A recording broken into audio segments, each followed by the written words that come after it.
In this module and in the next few modules, we will discuss the lipids and nutrition. Dietary fats strongly influence the incidence of coronary heart disease or coronary artery disease. ये dietary fats जो हैं ये strongly risk करते हैं इसकी concentration blood में कि coronary heart disease या coronary artery disease जो है ना वो prevalence उसमें ज़्यादा या कम जो है वो correlation है with the dietary fats. In the past, dietary recommendations emphasize decreasing the total amount of fat in the diet. But researchers now indicates that the type of fats is more important than the total amount of consumed fats. Initially ये defined था कि अभी हमने जो classes पढ़ी हैं उसमें सिर्फ simple fats ही पढ़े हैं जिसमें ट्राइसाइलग्लिसरॉल और वैक्सेस पढ़ी हैं, लेकिन इसमें हम complex fats को भी पढ़ेंगे.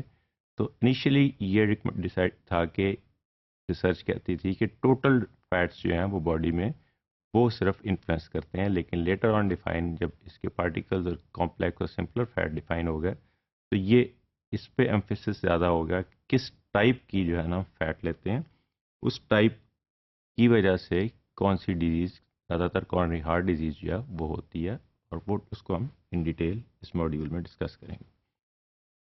To gauge the effect of these dietary fats on the coronary heart disease or coronary artery disease, we measure different biochemical parameters which include HDL cholesterol, LDL cholesterol, triacylglycerol and total cholesterol. LDL and HDL cholesterol stands for the low density lipoproteins. LDL is low density and final L is for the lipoproteins, and HDL for the high density lipoproteins. They are included in the class of complex lipids and serve to transport lipids in the blood. अब ये different particles जो बन गए cholesterol के, lipoproteins के, ये इनका different function है और ये density की वजह से हम इनको separate कर सकते हैं कि ये low density है, ये high density है, ये very high density है या ये very low density है, और इसी की वजह से ये इनके functions भी that are different because of these densities. These are used for the transport of lipids in the blood. Serum cholesterol and triacylglycerol are a risk factor for coronary heart disease among others. ये एक one of the these are the one of the risk factors among others, और भी हैं, we will discuss in the next module. जिस तरह hyperlipidemia, इसको जो increased fat जो है in the ब्लड जो है उसको हाइपरलिपिडीमिया बोलते हैं. इसी तरह स्मोकिंग है, हाइपरटेंशन है. These are the other factors which influence the coronary heart disease. The risk increases progressively with the higher value of serum cholesterol and that of LDL cholesterol.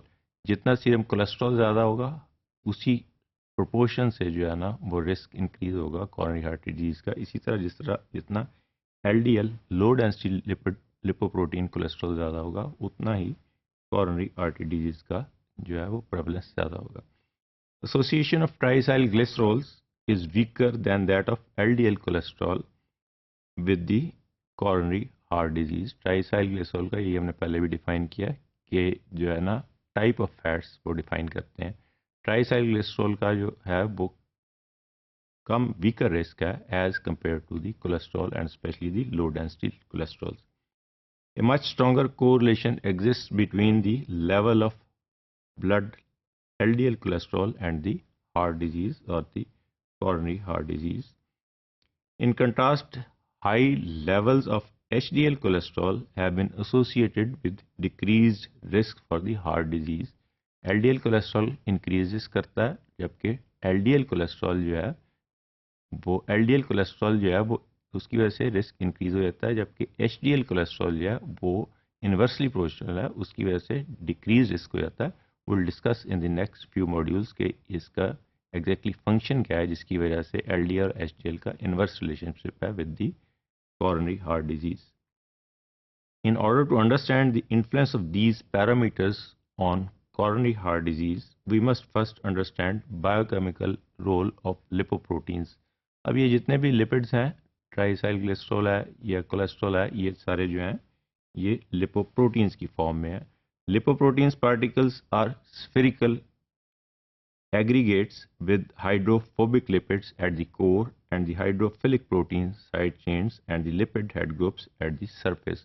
As we know कि lipids जो हैं हमने पहले भी define किया है, simple lipids में, ट्राइसाइक्लिसोल में, वैक्सेस में, इसी तरह ये कोलेस्ट्रॉल और ट्राइसाइक्लिसोल जो है इसमें दे आर हाइड्रोफोबिक। तो जब भी ये जो प्लाज्मा है, ब्लड है, वो एक्वस सोल्यूशन है, उसके अंदर जब भी ये सर्कुलेट करेंगे तो ये फॉरन ग्लोबुलर फॉर्म में आ जाएंगे कि इसका इनर कोर जो है वो सारे का सारा बन जाएगा हाइड्रोफोबिक और इसके जो पोलर हेड्स हैं ये बाहर आ जाएंगे और उसी तरह प्रोटीन्स भी बाहर आ जाएंगी ताकि उसको soluble रखें in the aqueous plasma. These proteins are called apolipoproteins. अब ये जो प्रोटीन इसके साथ लगी हुई है इसको हम एपोलिपोप्रोटीन्स कहते हैं। This is the diagrammatic presentation of the apolipoproteins particle. अगर हम ये देखें कि किस तरह एपोलिपोप्रोटीन्स का पार्टिकल है तो वी हैव ऑलरेडी डिफाइंड कि इसका इनर जो कोर है ये सारे का सारा हाइड्रोफोबिक है। इसी तरह कोलेस्ट्रॉल भी जो है ये हाइड्रोफोबिक एंड अंदर है, जबकि हाइड्रोफिलिक एंड्स और लिपोप्रोटीन्स और फॉस्फोलिपिड्स बाहर आ गई, हेड्स के बाहर आ गए। इसी तरह ट्राइग्लिसरॉल एंड ट्राइसाइक्लिसरॉल के एस्टर्स भी अंदर चले गए। और apolipoproteins, these are water soluble and these are the water soluble head groups of the triacylglycerol and cholesterol, ये बाहर आ गए। So the inner core is composed of the hydrophobic area while the outer core is composed of the hydrophilic area. Lipoproteins function is to keep their component lipids soluble as they transport them in the aqueous environment of the plasma. अगर ये सिर्फ lipids होंगे तो we have already discuss कि ये water soluble नहीं होते, हमें यहाँ कोई एमल्सिफाइंग एजेंट चाहिए होता है। तो एमल्सिफाइंग एजेंट यहाँ पे ब्लड में नहीं होता, तो इसलिए वहाँ प्रोटीन्स उसके साथ अटैच हो जाती हैं जो उसको वाटर सॉलेबल फॉर्म में ले आती हैं।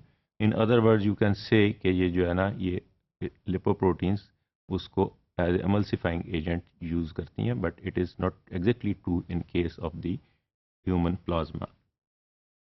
Due to the imbalance metabolism of these lipoproteins, there can be gradual deposition of lipid, especially cholesterol, in the tissues, which in arteries of the heart can lead to chronic coronary heart disease or coronary artery disease. ये जब imbalance होगा, हमने बहुत ज़्यादा lipids orally ले लिए, खा लिए कॉन्टीन्यूसली फॉर द ईयर्स, हम खाते रहे, तो अल्टीमेटली इम्बैलेंस हो जाएगा, कोलेस्ट्रॉल लेवल्स हमारे ज़्यादा हो जाएंगे, ट्राइसाइक्लिसरॉल लेवल ज़्यादा हो जाएंगे। अब ये एक्सेस कोलेस्ट्रॉल जिस वक्त सर्कुलेट करेगी तो ultimately with the years, passage of years, ये एक्सेस कोलेस्ट्रॉल जो है ये डिपॉजिट होती जाएगी डिफरेंट टिश्यूज़ में। और जब ये एडिपोज टिश्यूज़ में से एक, adipose tissue means fat tissue, लेकिन जब ये आर्टरीज में डिपॉजिट होगी तो अथीरोसिक्लोसिस काज करेगी। हम डिफाइन करेंगे कि अथीरोसिक्लोसिस क्या है, जो है ना हम इसको ब्रीफली डिफाइन करेंगे अथीरोसिक्लोसिस को in the next few modules. तो ये हार्ट की आर्टरीज के अंदर जाके डिपॉजिट होती जाएगी और उसको तंग कर देगी। उसको तंग करने की वजह से कॉरोनरी आर्टरी डिजीज होती है which will lead ultimately to heart attack.